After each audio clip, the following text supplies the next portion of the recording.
Triathlon's taught me how determined I can be. Even whenever I'm absolutely busted, absolutely gasping, like there's always that little bit more that I can give.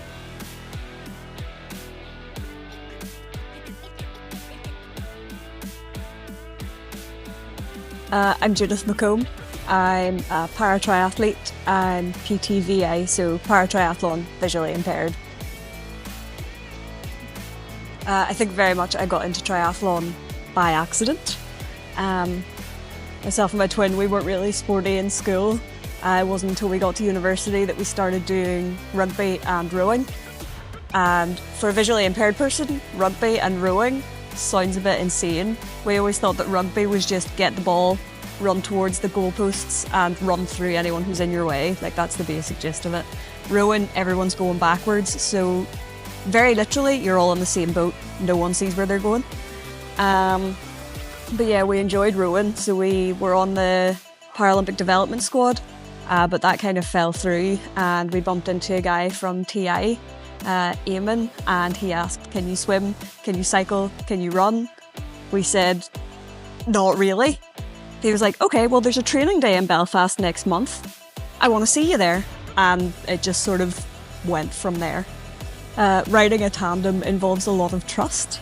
Whenever you're on the back, you have to have complete trust, complete faith in the person who's on the front, because they're in control of the gears, the steering, the brakes. All you can do on the back is hold on and pedal as hard as you can.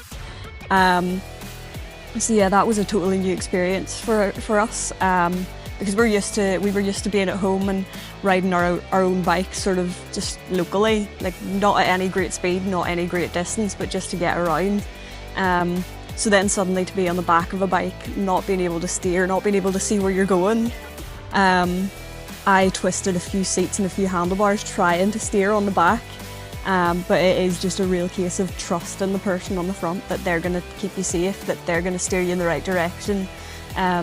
Even when it's windy or if it's slippy, just having complete faith in what they're doing and that they're keeping you safe. Yeah, so in the swim, you're tethered, but like there's not really a lot of communication that can go on because you're in water. There's not a lot you can do. Again, it's just trusting your guide. For me, I would tend to panic in open water. So even in training sessions and stuff with a guide or with a new guide, I'm always like, if I tap you 3 times, stop. And it's having that trust that they will take that on board and they will listen. And then just sort of otherwise, it's just keep swimming. Like, we have to get through the swim, just don't stop. On the bike and on the run, there can be that more communication in that they can shout and say things. So I suppose on the bike, one of the biggest things is corners. Like, if you're going round a corner, it helps if the person on the back leans into it as well. If I'm on the back and I'm not leaning into the corner, it can upset the balance of the bike and, I mean, worst case scenario, a crash. But yeah, again, a lot of it is sort of intuitive. You sort of get to know your guide, we get to know each other, and you can tell maybe like they give the pedal a wee tweak before they start pedaling again out of a corner, or you just sort of instinctively get to know, you know, we're round the corner now, start pedaling, hit it hard.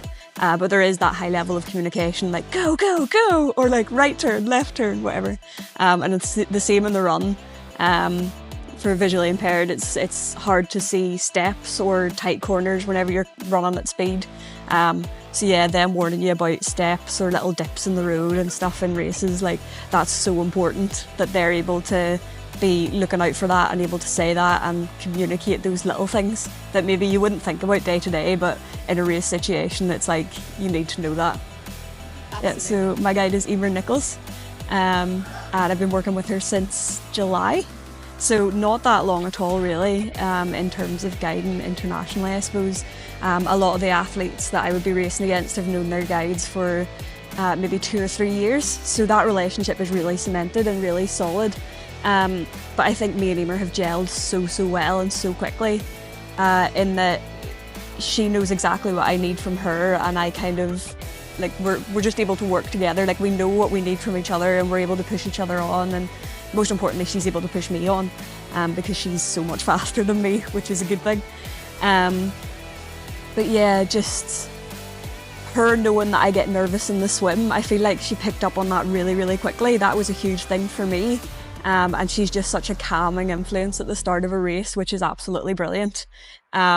Because I really need that whenever I'm sort of starting with a swim and it maybe looks a bit choppy, and I know that she's there beside me and that I'm safe with her. Like, it is just that calming presence, which is just amazing. And I suppose just the competitiveness that she has. She obviously used to be professional 70.3 Ironman racing, so she knows what it's like to be on the start line. She knows that competitiveness, and that really comes out of her in a race situation, so then that brings it out of me. So we're like bombing down the finishing straight of a race, like just roaring at each other, like just wanting to finish. So that's really great.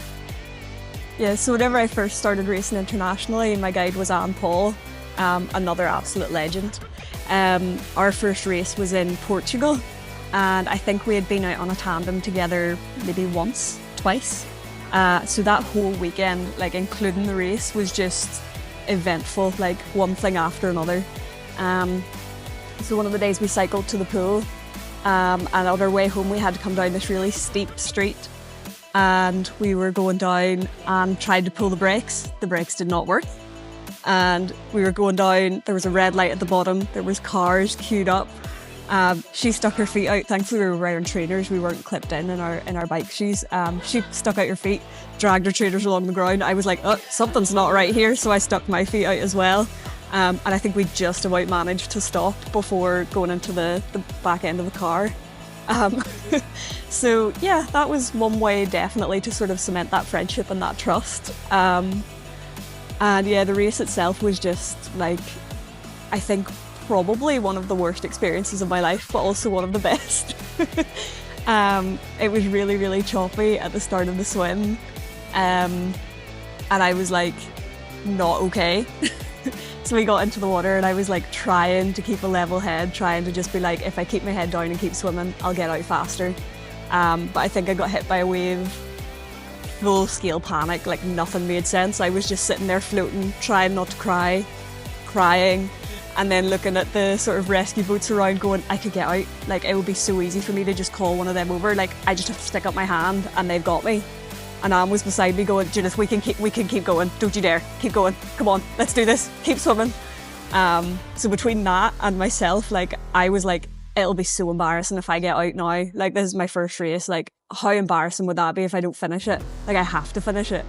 So we managed to keep going. Little did I know, throughout that whole thing, Anne was like diving under the water to try and fix our tether at the same time. Like throughout the whole swim, she was swimming, trying to pull the tether up her leg, taking another few strokes, keep going Judith, pull the tether up, swimming.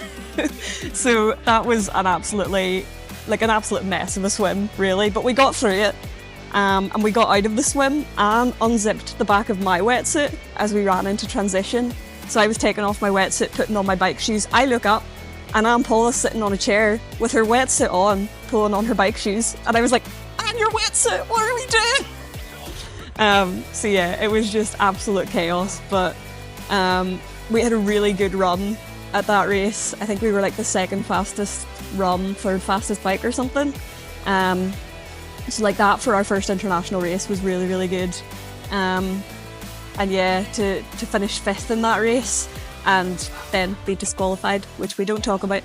But like to finish fifth in our first international race, having only met about, I don't know, 3 days before, like been on a tandem twice together, almost crashed once. Like I think that was pretty good going.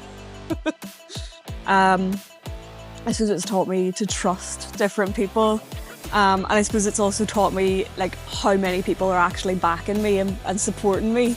That constantly amazes me. Like people who would like message you, be like, oh, I saw you training the other day in the gym, like absolutely amazing, that's so cool. Or like posting race results or whatever, or people sharing race results, like that they've been following along whenever I've been racing abroad or something.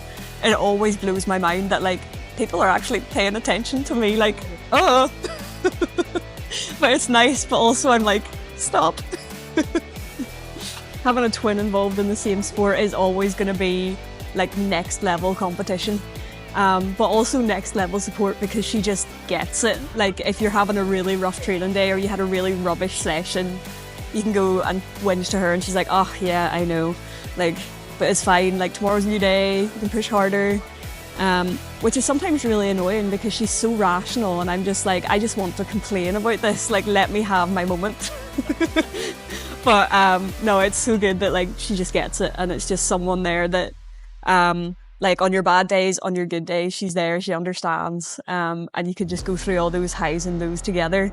And yeah, knowing that she's watching from home whenever I'm racing somewhere different. She hasn't had to get up at 4 a.m. yet to watch me race because my races have all been in decent time zones. But I have been awake at 4 a.m. so just saying. But yeah, no, just knowing that she's at home backing me, and I always try to make sure that she knows that I've got her back whenever she's away racing. But yeah, it's just that constant support and just pushing each other to the absolute limit at times, but also being able to hold each other back. If it's an easy session, you know, constantly reminding each other like it's easy, don't be a hero here. But then if it's a hard session, just roaring at each other and being like, you can go harder than this, you're not even out of breath, what are you doing? I suppose take each race as it comes. Don't be getting too far ahead of yourself and thinking about, you know, 6 months down the line. You know, focus on your next race, focus on the next most important thing, which is your next race, maybe even your next training session, like your next big sort of test block or whatever, and just staying consistent. I suppose a rule that sort of I have is that if I miss one session, I'm not missing two. Like if it's just a case of, you know, I really didn't feel like it, or, you know, it just didn't happen for whatever reason, you know, it's always you miss one but you don't miss two. So just that consistency, and it's okay to miss a workout or a training session every now and then, you know, your body might need the recovery or whatever, but just consistency is key, I think. I don't even know, like like myself, I'm not even like sort of letting myself get that far ahead. It's a huge goal, it's a dream, like it would be unreal, but I know that there's so much hard work between now and then, so it's sort of taking each step as it comes and just